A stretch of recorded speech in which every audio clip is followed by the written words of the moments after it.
American Family News, I'm Rusty Pugh. The president's plan to forgive some federal student loan debt could cost taxpayers around $500 billion, according to the Committee for a Responsible Federal Budget. Arkansas Senator Tom Cotton says it's hard-working taxpayers who will be paying the bill. There's no such thing as loan cancellation or loan forgiveness.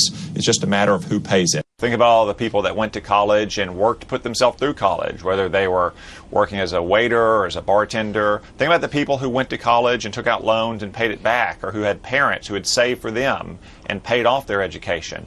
They are not going to benefit from this. In fact, they are hurt by it. While the Biden administration touts its new student loan forgiveness plan and the Inflation Reduction Act, Republicans say such policies will accelerate inflation. House Minority Whip Steve Scalise. They all know it's going to add to the deficit and the debt. I'm seeing numbers that maybe it's over $500 billion in deficit spending, in addition to what they did last week. Again, a $730 billion tax increase, plus 87,000 IRS agents to go after middle-class people. Despite all the evidence that they are ineffective and pointless, Georgetown University still forces students to wear a mask when they are in class.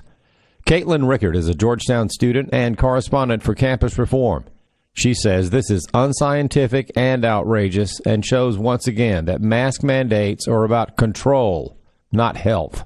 As soon as all the students leave class and go into the hallway, we all rip our masks off. It's the same group of people now without masks. Suddenly COVID doesn't exist. And what makes it the worst part about it is that the professors don't even have to wear their masks. So it's completely pointless, completely senseless, which is on par with what Georgetown has done with COVID. And Georgetown has made sure there are harsh repercussions if you choose to not follow these policies.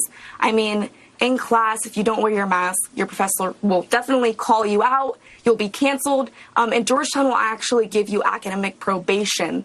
Last year, one of my friends was in the cafeteria and didn't have his mask on. And of course, when you're sitting down and eating, you don't have to have your mask on. But as soon as you stand up, you have to have it on. And he was given academic probation for a full year for going against these policies. So there's really no way for us to really fight back against the policy. The organization known as Moms for Liberty continues to speak out against an ad from the New Jersey chapter of the National Education Association. Chris Woodward has more. The ad alternates between pictures of teachers with students and what appears to be angry parents pointing fingers at meetings. We don't agree on everything in New Jersey, but we all agree that our kids deserve a world-class education. So when extremists start attacking our schools, that's not who we are. People who only want to fight to score political points should take that somewhere else. Moms for Liberty takes exception to parents being labeled extremists and told to take it somewhere else.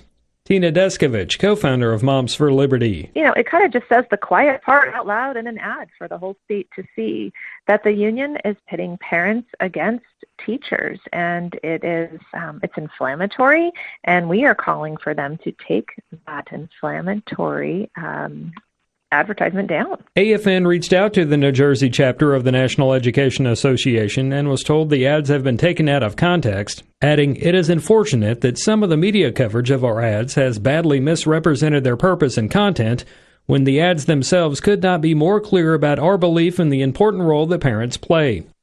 I'm Chris Woodward. New Jersey officials say several people have minor injuries from a roller coaster ride. Tanya J. Powers has more. The wooden roller coaster known as El Toro is closed for inspection following last night's incident at the Six Flags Great Adventure theme park in Jackson Township, about 35 miles east of Trenton, New Jersey. Several people reported back pain and minor injuries after riding the coaster. Some were taken to an area hospital. You have 6 total patients. Audio courtesy of Broadcastify. El Toro has a maximum speed of 70 miles an hour and the second largest drop height of wooden roller coasters in the country at 176 feet. It was closed for inspection last year due to a partial derailment. In New York, Tanya J. Powers, Fox News. For American Family News, I'm Rusty Pugh.